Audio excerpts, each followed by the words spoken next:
कवितेचा हा एक नवा उपक्रम आपण सुरू केलेला आहे. दर महिन्याच्या शेवटच्या शुक्रवारी कवितेवर आधारित कार्यक्रम इथं आपण सादर केलेले आहेत.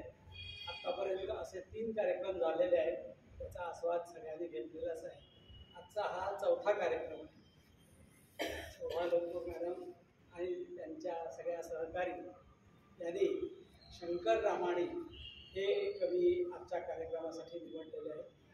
शंकर रामाणी आपल्याला सगळ्यांना माहिती आहे की ते गोव्याचे अतिशय महत्त्वाचे कवी आहेत. पण त्यांचं वास्तव्य बराच काळ बेळगावात देखील होतं.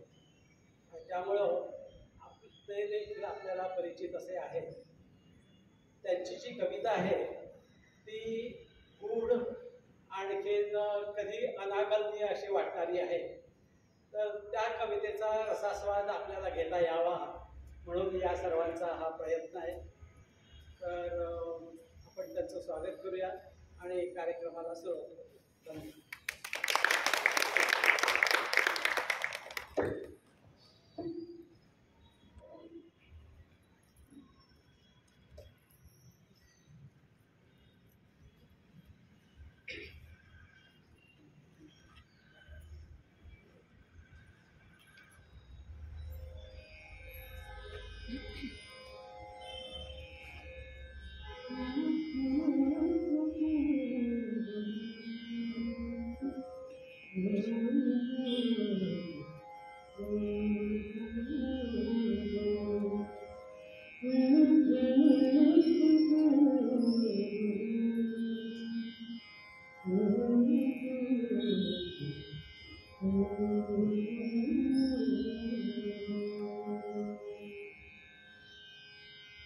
नमस्कार.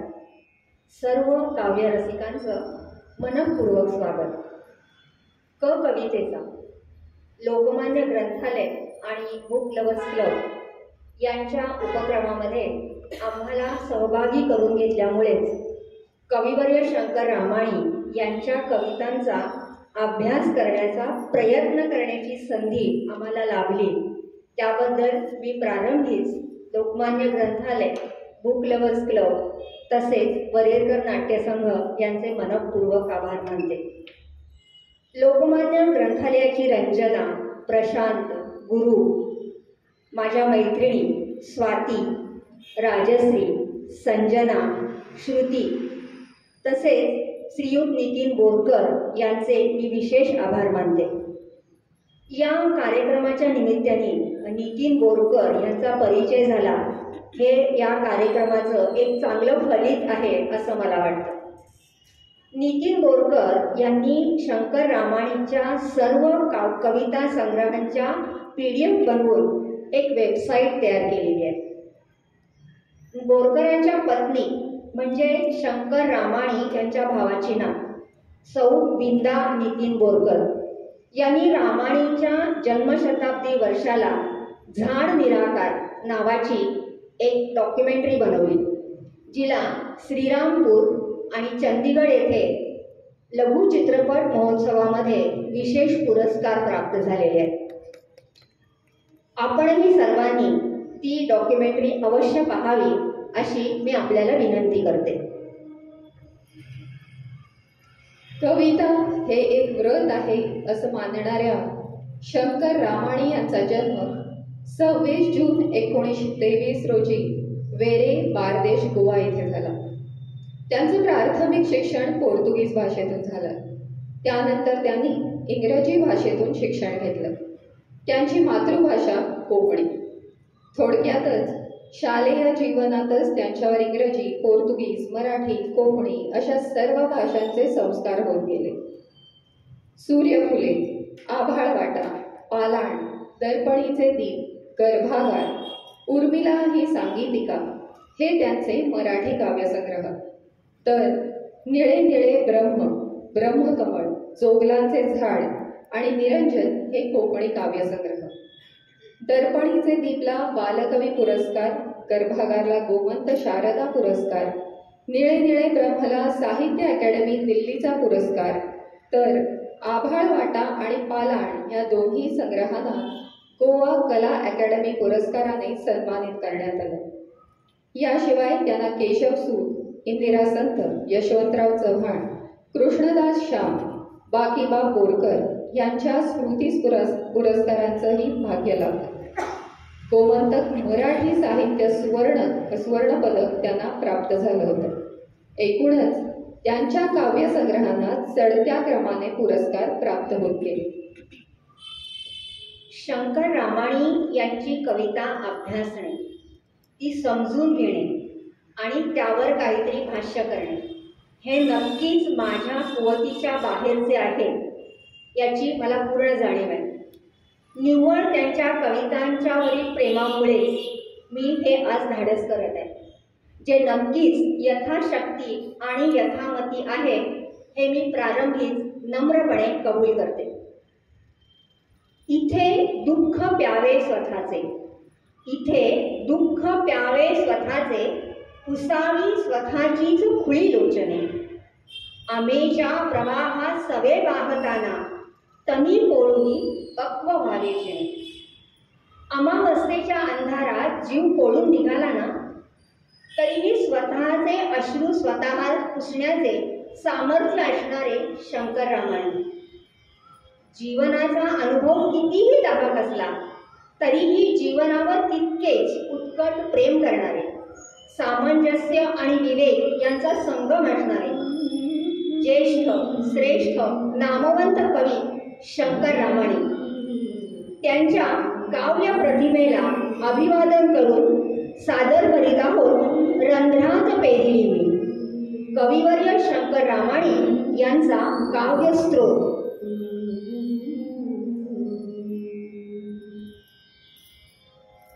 रामाणी स्वतःची ओळख स्वतःच करून देतात. ते काय म्हणतात माहित आहे? हरशी हाव तुमका ओळखता पण नाव विसरलो. तसं ओळखतो मी तुम्हाला, पण नाव विसरलो. माझे नाव आनंद पांडुरंग रामाणी. असे मागीर कविता करता तो रामाणी कोण तुमचं? तो पैसुल्यान माझा भाव लागता. खय रावता? कुठे राहतो? एका अशाच रानात एकटोच. देवचार कसो? देवचार? वेताळासारखा? माका एक सांगात, तुम्ही वाचतात आणि आजपर्यंत किती बरपला ते? नेमकं काय लिहिलंय? वाचलंय? ना साहेबा, खरे सांगू तुमका, तेंगेले कविता माती गोबर जे कितें आसा ते आमकां घरांतल्यांका कोणाक कांयच समजना. आमगेली सगळी तेका पिस्सो मालूक म्हणटा. तो जातानाच तसो जाला म्हणून एकलो एक सुरो रानात वचून रावला. आता तो आणि त्याचे नशीब. कळले नाही तुमका? कळले कळले, बरे येता. 1937 साली वास्कोला रामाणी ज्या शाळेमध्ये शिकत होते ना, तिथे हस्तलिखित नावाचं मासिक काढायचं ठरलं. मी कविता लिहीन, रामाणींनी सांगून टाकले. खरं तर तोपर्यंत रामाणींनी एकही कविता लिहिलेली नव्हती. परंतु पाखरा येशील का परतून या कवितेचं त्यांनी विडंबन केलं. आणि गंमत म्हणजे ती कविता शाळेमध्ये सर्वांना आवडली देखील. मला वाटतं त्यांची हीच कविता त्यांच्या पुढील काव्य प्रवासाची कदाचित नांदी ठरली. 1939 मध्ये प्रकाश साप्ताहिकामध्ये त्यांची पहिली कविता प्रसिद्ध झाली. त्यानंतर कला, महाद्वार अशा नियतकालिकातून त्यांच्या कविता येऊ लागल्या. एकदा एका कवितेचं मानधन म्हणून त्यांना 1 रुपयाची मनी ऑर्डर आली. ही गोष्ट त्यांच्या वडिलांच्या कानावर गेली. 1 रुपयासाठी घराण्याची आबरू घालवलीस, त्यांना ओरडा खावा लागला. पण म्हणून त्यांचं कवितेवरचं प्रेम कमी झालं नाही. सूर्यफुले हा त्यांचा बालकवितांचा संग्रह 1949 मध्ये प्रसिद्ध झाला. बालसुलभ मनाला आकर्षण असणाऱ्या आगगाडी, जमीन, फुलं, पाखरं, इंजिन या विषयांवरच्या कविता त्यामध्ये आहेतच. तरी पण एक गोष्ट लक्षात येते की अगदी लहानपणापासूनच रामाणींना आकाशाची ओढ, आकर्षण आणि कुतूहल होतं. इतकं की आकाशातले तारे त्यांना अंगणात बागडणारी पोरे वाटायची. छे, नवे त आई नभी हासती तारे, अंगणात मोदे पहा नाचती पोरे. जावे न लागते त्यांना कधी शाळेला, जावे न लागते त्यांना कधी शाळेला, हा त्रास नेमका ये आमुच्या वाट्याला. पसरता रात्र ती रोज अंगणी यावे, खेळावे तेथे हेच दयाना ठावे. ही आकाशातील शुभ्र बालके छोटी, किती आनंदित बघ दिसती काळ्या राती. वाटते मलाही जवळी त्यांच्या जावे, चिमुकल्या जीवांशी आनंदे खेळावे. मग चुकेल शाळा चुकेल ही अभ्यास, मग चुकेल शाळा चुकेल ही अभ्यास, का खरे जाई टळेल सारा त्रास, का खरे जाई टळेल सारा त्रास. खरं तर शाळेतील अभ्यासात ते फारसे रमले नाही. कवितेमध्ये ते जास्त रमायचे. यानंतर प्रकाशित झालेला रामाणींचा कातरवेळ हा काव्यसंग्रह म्हणजे हळव्या प्रीतीचे, निसर्गाच्या रंगरेषांचे आणि मर्यादेच्या कक्षेत वेदनांचे चित्रण करणारा आहे. सौंदर्याचं संयमित वर्णन करताना ते निसर्गातील प्रतिमांचा चपखल वापर करतात. मध्यरात्रीसारखे काळे केस, माघ महिन्यातल्या आभाळासारखे निळे डोळे, उशेसारखे आरक्त गाल आणि प्राजक्त फुलांसारखे ओठ अशा उपमा ते देतात. गोमंतकीय निसर्गाचा प्रभाव त्यांच्या मनावर नक्कीच आहे. तिचा एखादा चोरटा कटाक्ष, उडणाऱ्या बटा, तिच्या बांगड्यांची किणकिण याच्या पलीकडे ते जात नाही. गाढ मिठी मारण्याचं धैर्य त्यांच्याकडे नाहीच. त्यांची शारीरिक ओढ सुद्धा एकदम निकोप आहे.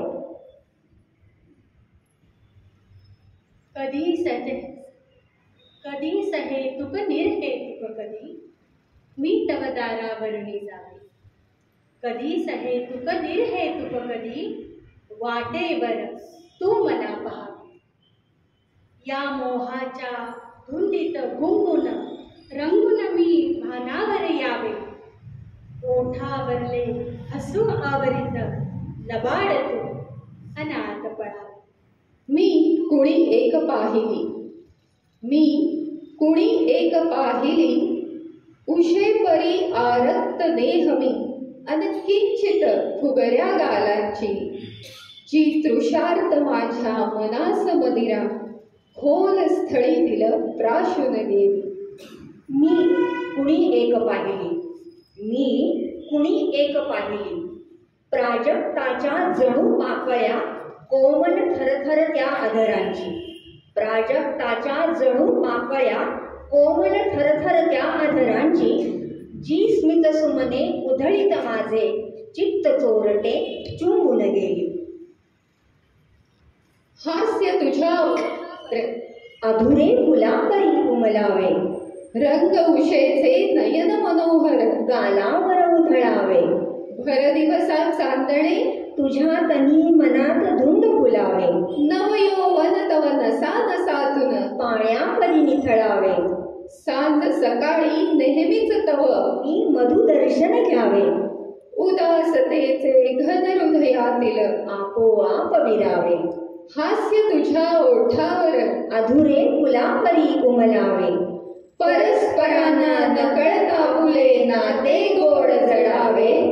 परस्परांना नकळता फुले नाते गोड जडावे. मी नाही तिला पाहिले, मी नाहीच तिला पाहिले. परी दारावरुनी तिच्या एकदा सहज सहलता दरवडला केवळ. गुणगुणले बिलवर गुज गोडसे आणि लहरली वाऱ्यावरती लकेर मंजुळ. आणि लहरली वाऱ्यावरती लकेर मंजुळ. जी परिसुनी अवचित धुंद काहीसे अनुभविले अंतरी. अनक्षणभर माझी मलाच नकळत स्थिरावली पाऊले. मी नाही तिला पाहिले, मी नाहीच तिला पाहिले.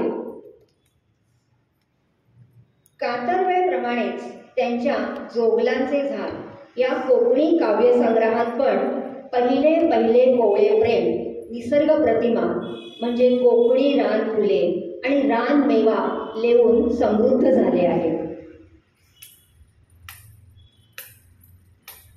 अबोलेच्या ओठात तुझ्या अमृताची जा. शेरवड्याचे पान तसे गोरेच तुझे आम. चवरलेल्या आंब्या कित्या नजरांचे शाप. सांभाळबाई जनक मनात तांच्या सदाच पाप. सांभाळबाई जनक मनात तांच्या सदाच पाप.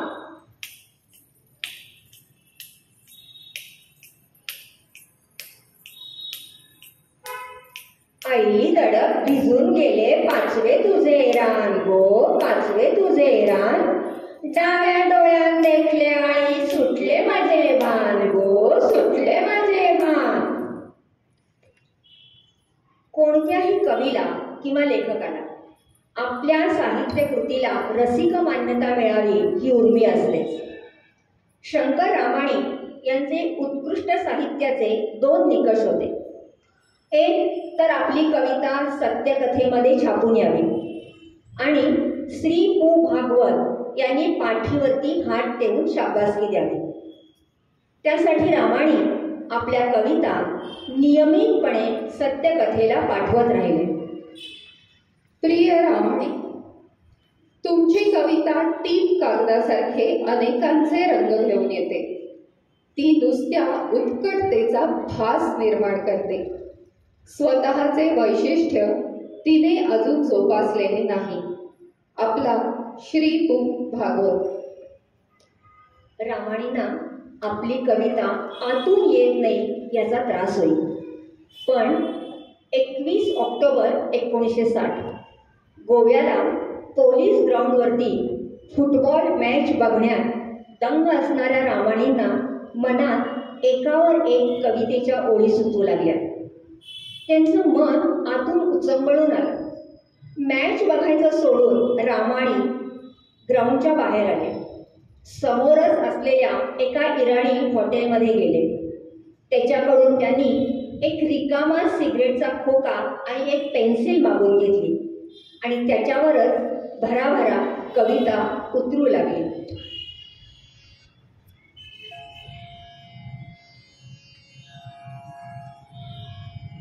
अंधारात विराट विश्वविरते निस्तब्धता घेऊनी. शून्याकार मनात मात्र अजूनी जागे मुके वादळ. ओठे गूढ तळी विचित्र हलती छाया पूजा भेसुर. माझ्यातील कुणी अशब्द तिथली हुंगी उदासीनता. निद्रेच्या थडग्यात जीव निजले मृत्यूच मारी मिठी. प्रेताना उभवीत जागत बसे आत्मा स्मशानात या. मोहाचे घट फोडिले कितीकडे वैयर्थ सारे पटे. दृष्टीला न दिसे असे अतुल मी काहीतरी पाहतो. मृत्यूची दुनिया कुठे विसरलो ते सत्य आहे कुठे. मेंदीहून सुरक्त नाजूक असा हाती तुझा हात घे.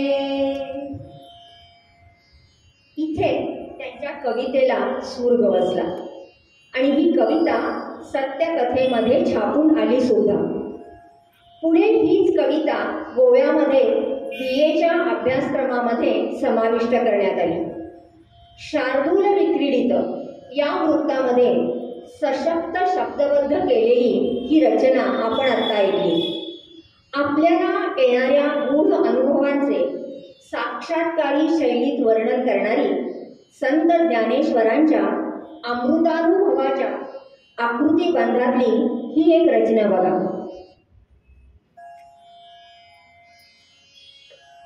परमतिमिराचा स्वयं प्रकाशू झोंबता उजळले हृदयाकाशू चित्सुखाचा अविनाशू प्राप्त होय पूर्ण आतली भोगता आपसेच उघडल्या वाटा अरळल्या जाणीवा चोखटा नेणी वेचा दिठीची बेताळ वैखरी पावलो पावली पान्हावली अगम्य विश्वाची चाहुरी गर्भवासी.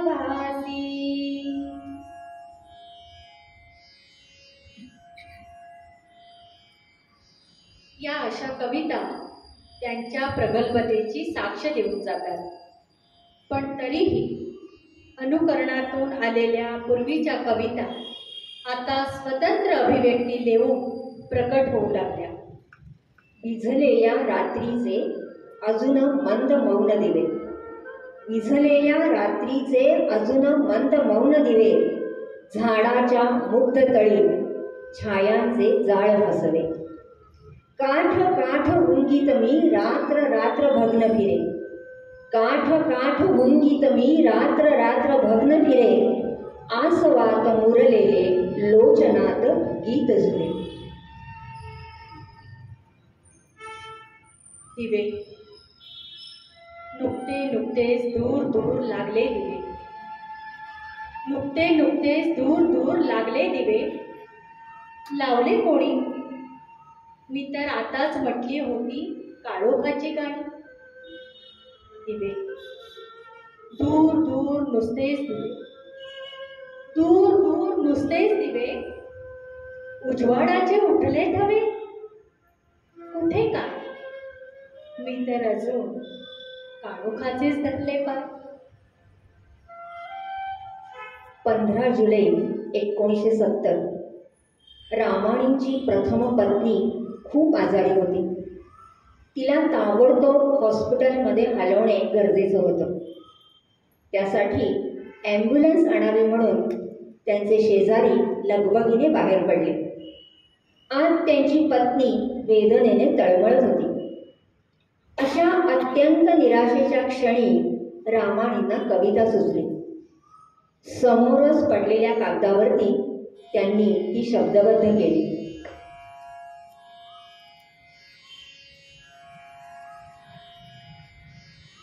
लागले रे दिवे लागले रे, दिवे लागले रे, दिवे लागले रे, तमाच्या तळाशी दिवे लागले, दिवीच्या दिशा खोलते जाळताना, दिवीच्या दिशा खोलते जाळताना, कुणी जागले रे, कुणी जागले, दिवे लागले रे, दिवे लागले रे, दिवे लागले रे, दिवे लागले, रित्या ओंजळी दाटली पुष्पवृष्टी, रित्या ओंजळी दाटली पुष्पवृष्टी, असे झाड पैलाड माथावले, असे झाड पैलाड माथावले,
व्यथित झाले.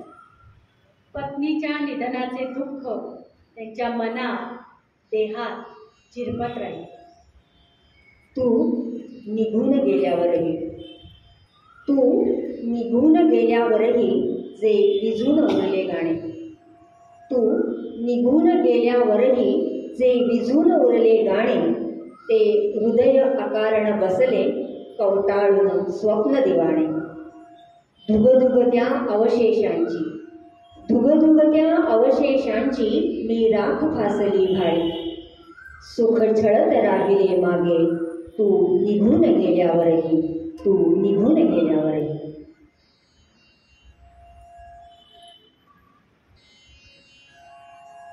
नभ सोनाळले तशी पायी घुंगुरली सांग, माझी जखम नेसली पुढा स्मरणाचा साज. आज घडताना दिस रंग रंग उठू आले, दोन चुकार पारवे माझ्या मनाशी थांबले. तेथे श्याम लक्षणाची मंद पसरली पुन्हा, इंद्रधनुष्य स्वरांच्या चिंबर जगण्याची पुन्हा. सांज घुंगुरली तेव्हा होरी खेळला श्रीरंग, माझी पाटकीच काया तिचा असंगाशी संग. माझी पाटकीच काया तिचा असंगाशी संग.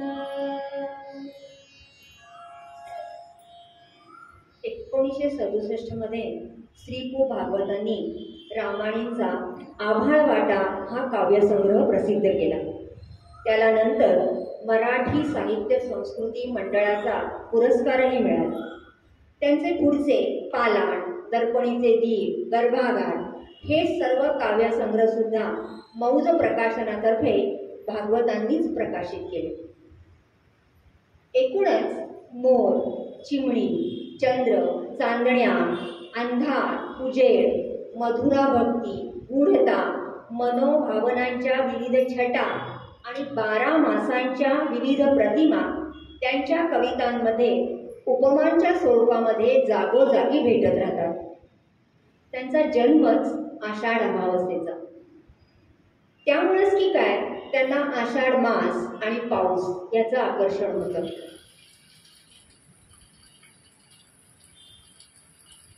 आषाढ लईची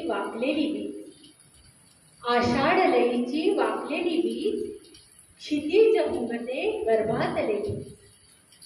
उघड मिटते आतले कवाट, झंझाळ झडी निथळते जाण. मातीत मुरते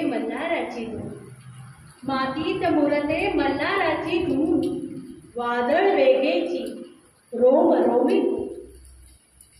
डहुळते खोल कांबळे काबूळ, झडे अंतरंगी अदृष्टाची सण.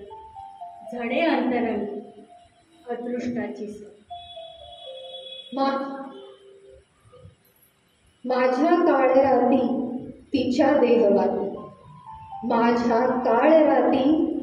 देहवाती, आषाढ मिठीत अत्तरली माती. तिच्या देह गावा उंडार तो रावा, हुंबर हवेचा सुगंधी सांगावा.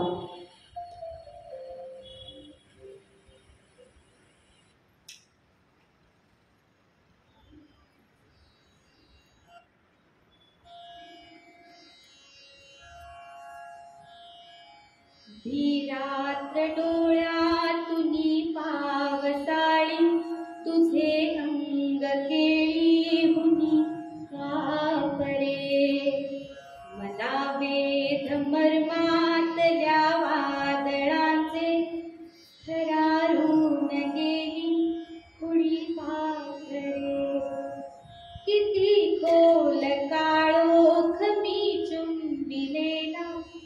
न स्पर्शे तरी चंद्रगात्रातला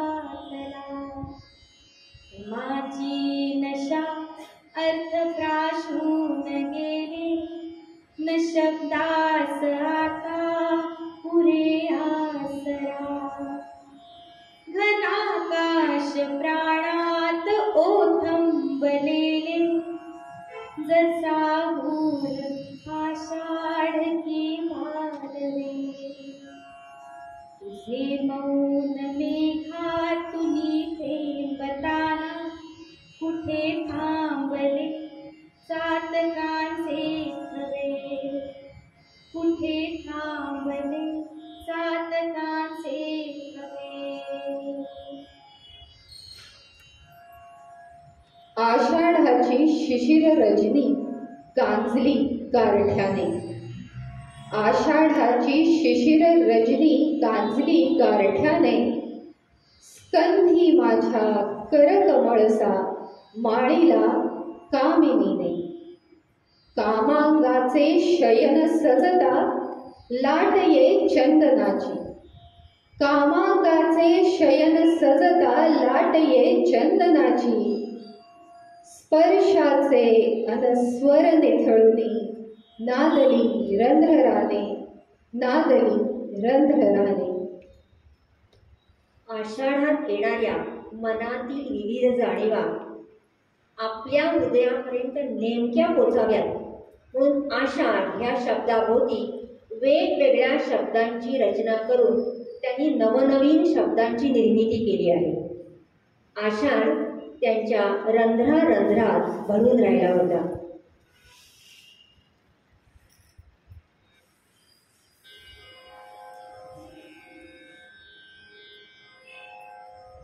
रंध्रात पेरली आषाढ दर्दगाणी रंध्रात पेरली आषाढ दर्दगाणी उन्मादल्या सरींची उमजून घे कहाणी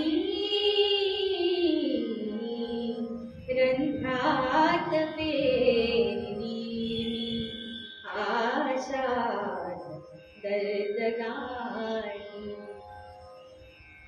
कुसणार तू गुणाला मिटतील सर्द दारे पुसणार तू गुणाला मिटतील सर्द दारे धारातना नारी धरतीच गे इमानी रंध्रात पेरली आषाढ दर्दगाणी पानातुनी मनाच्या माझेच गे शहारे पानातुनी मनाच्या माझेच गे शहारे मातीत मातलेला आवेग ही तुफानी पानातुनी मनाच्या माझेच गे शहारे पानातुनी मनाच्या माझेच गे शहारे मातीत मातलेला आवेग ही तुफानी रंध्रात पेरली मी आषाढ दर्दगाणी सोसून सोसवेना गात्री अलक्षधारा सोसून सोसवेना गात्री अलक्षधारा प्राशून पाप येते डोळ्यात गूढ पाणी प्राणात उडवारे हलतेच झाड आहे प्राणात उडवारे हलतेच झाड आहे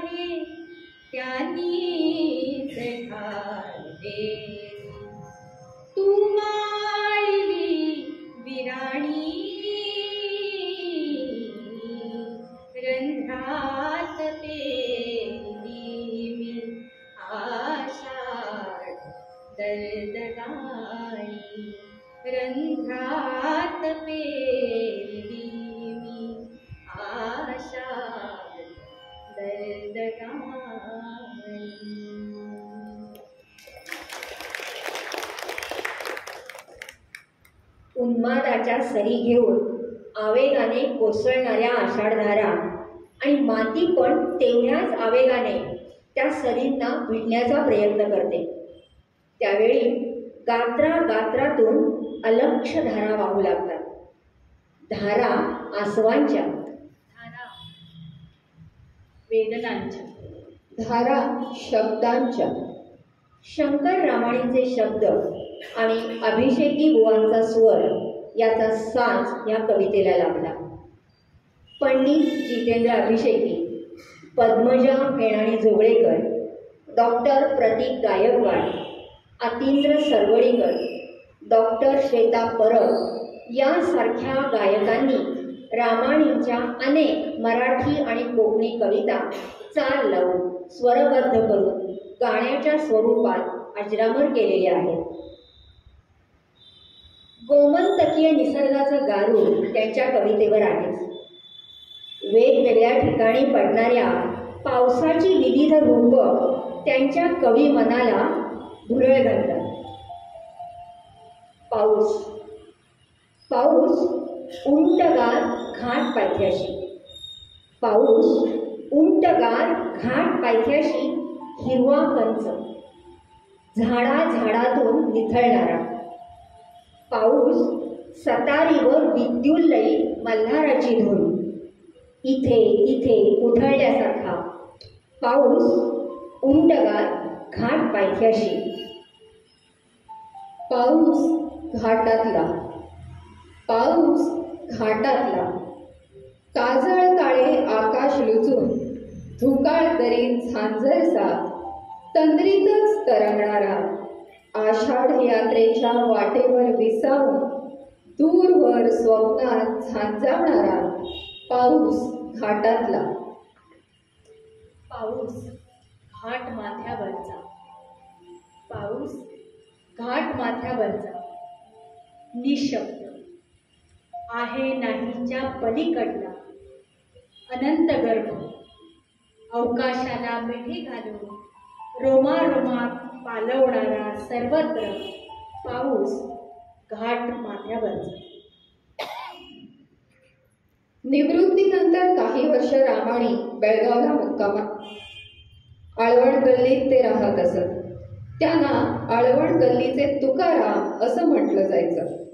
एकदा लेले ग्राउंडला फुटबॉल मॅच बघायला जात असताना एका बैलाने त्यांना ढुशी मारली आणि त्यांचा हात मोडला. रामाणींनी त्याची सुद्धा कविता केली. कुणा बैलोबाची तुकोवाला ढुशी, कुणा बैलोबाची तुकोवाला ढुशी, त्याला तोंड घशी पाडी आले. मोडक्या हाताचा सोसवेना ताप, मोडक्या हाताचा सोसवेना ताप, बैलाचा प्रताप बैल जाणे. वैद्य राज गळा घातले पागण, वैद्य राज गळा घातले पागण, आगळे मरण बिल त्याचे.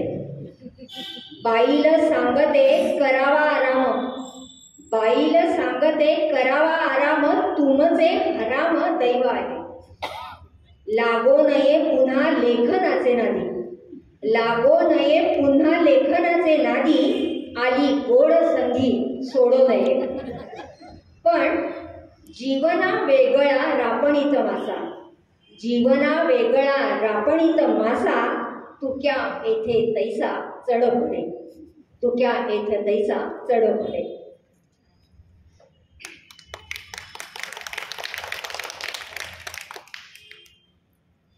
आई आणि आजी ह्यांचा आभास झालेली एक सुंदर प्रासंगिक कोकणी कविता ते लिहितात.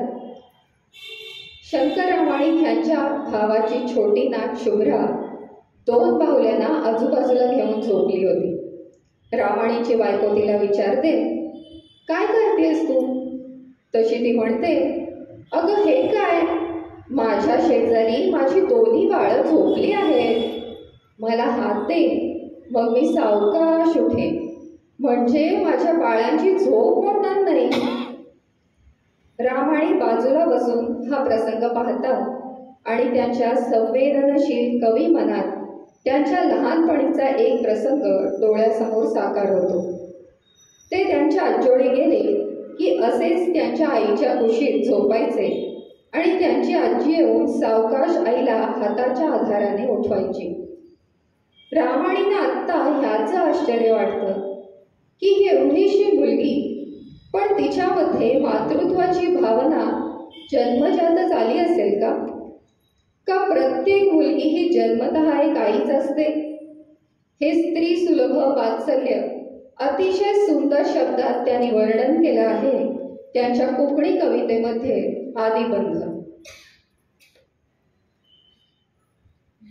शुभ्रा मगेल्या भावाची ना पैर आमीर तेंगर वचत जाल्यार भितरल्या कुडी दाव्या उजव्या कुशीक दोन सोबीत बऱ्या बावल्या घेवन जिवाक बरे नाशिल्ले भाशेन बाजेर उदार न्हिदला.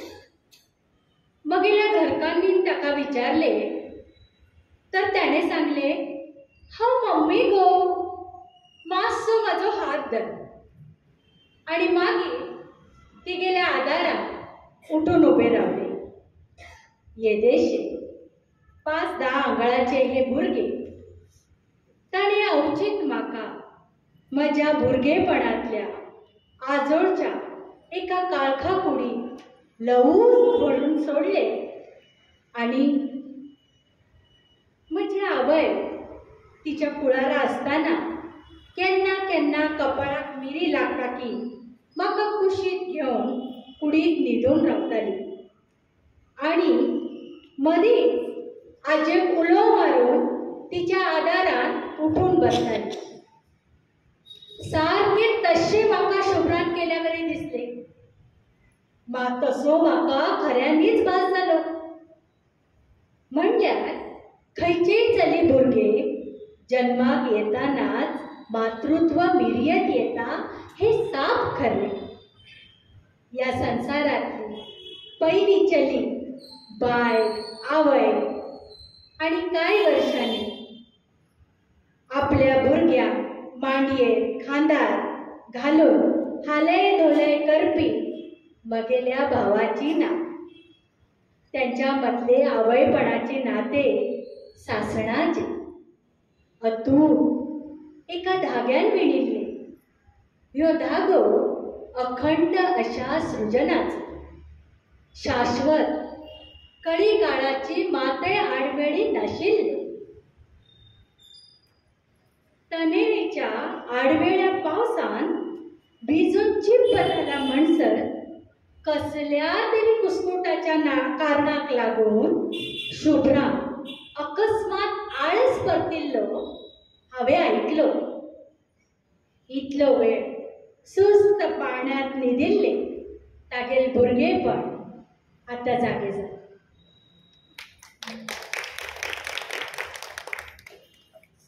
रामाणींचे वडील अत्यंत करारी, काव्य लेखन मुळीच न आवडणारे. त्यामुळे रामाणींचं आपल्या वडिलांपेक्षा आईशीच घट्ट नातं होतं. आईचं अस्तित्व त्यांच्या मनात चिरंतन. आईचं नसणं त्यांना मान्यच नाही. तिच्या मृत्यूचा सुद्धा ते खिलाडूपणे स्वीकार करतात.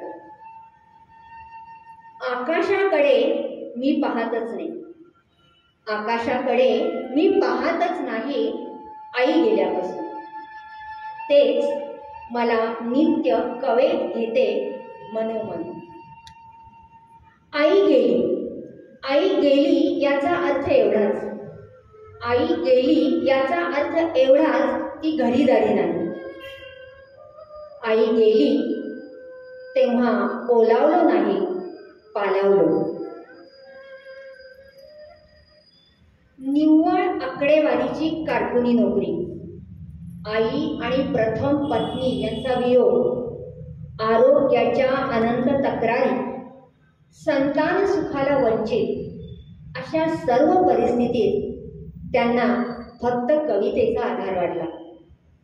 नदी परिवहन खात्यामध्ये क्लार्क म्हणून खरडेभाशी करत त्यांनी 38 वर्षे नोकरी केली.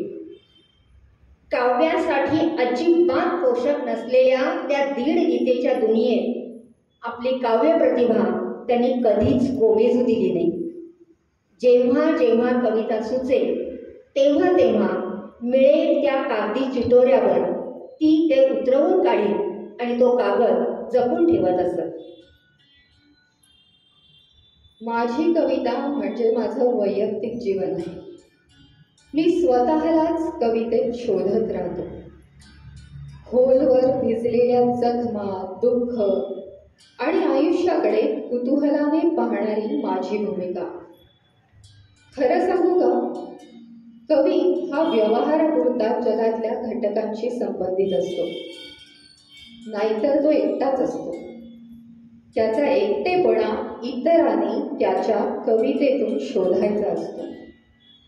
कवितेत विचारपूर्वकता आली ही कविता संपली.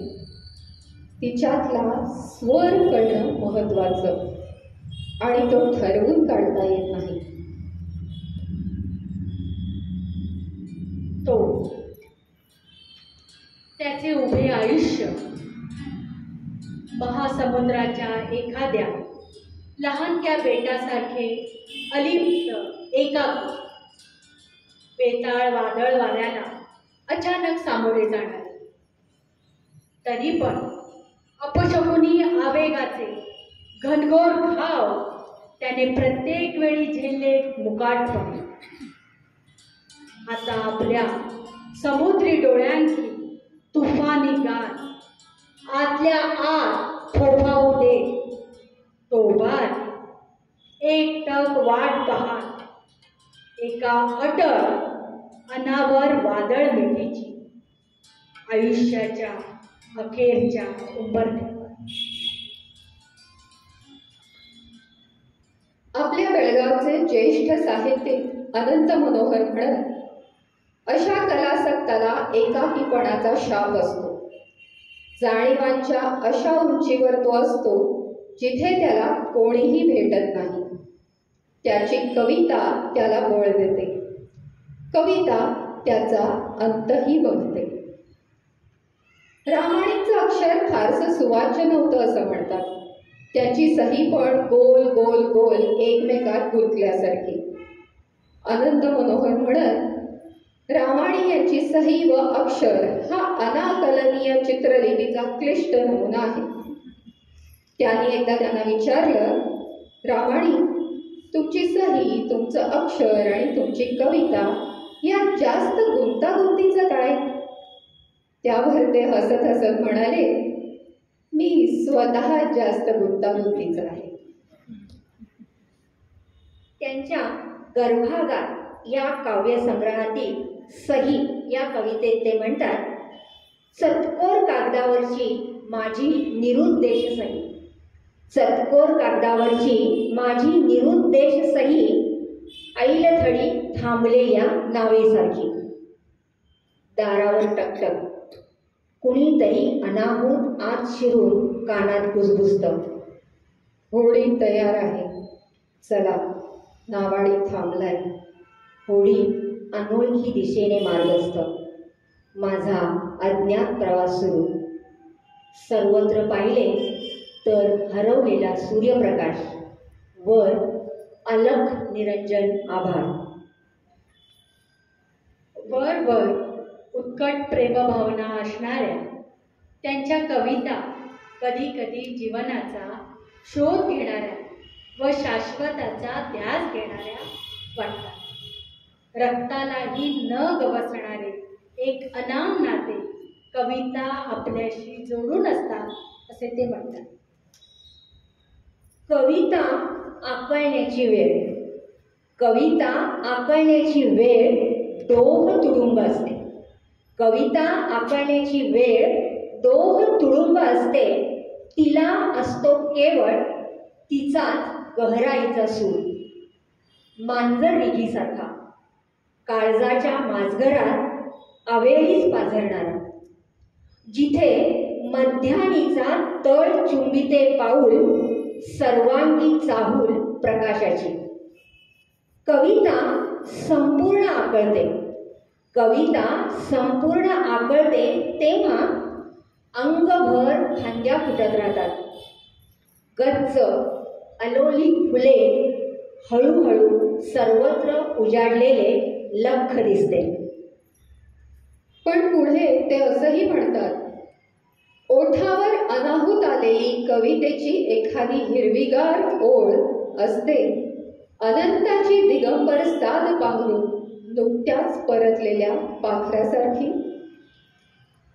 एकटेपणाची हाटी मीच मिरवितो माझी या पाठी. एकटेपणाची हाटी मीच मिरवितो माझी या पाठी. ललाटी लेऊनी उटी अरूपाची. ऐल तीरावरती आपली उदासी उराशी धरून रामाणी आजन्म कवितेशी एकनिष्ठ राहील. त्यांची काव्यप्रतिभा शब्दसंपन्न, भावसंपन्न आणि अनुभवसंपन्न तितकीच क्लिष्ट आणि अनाकलनीय असली तरी चैतन्य जागवणारी आणि ईश्वर स्वरूप आहे.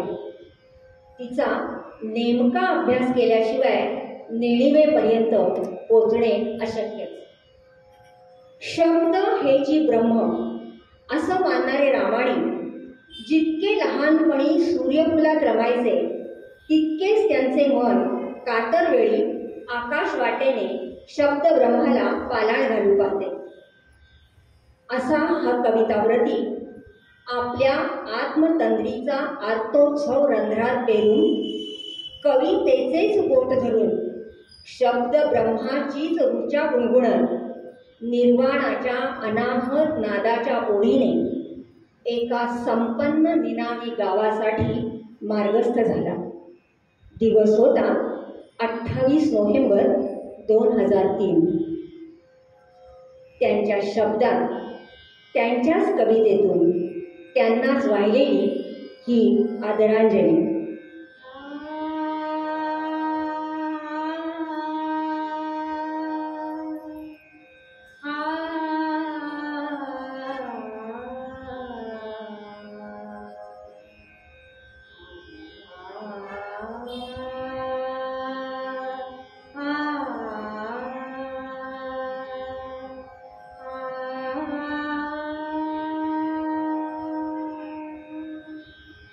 एकटेपणाचा जळो ध्यास, एकटेपणाचा जळो ध्यास, आता आसपास नुरे कोणी. कोण मी कोठला एकट्या वाटेचा, कोण मी कोठला एकट्या वाटेचा. ओठावर रुचा शब्द ब्रह्म, ओठावर रुचा शब्द ब्रह्म.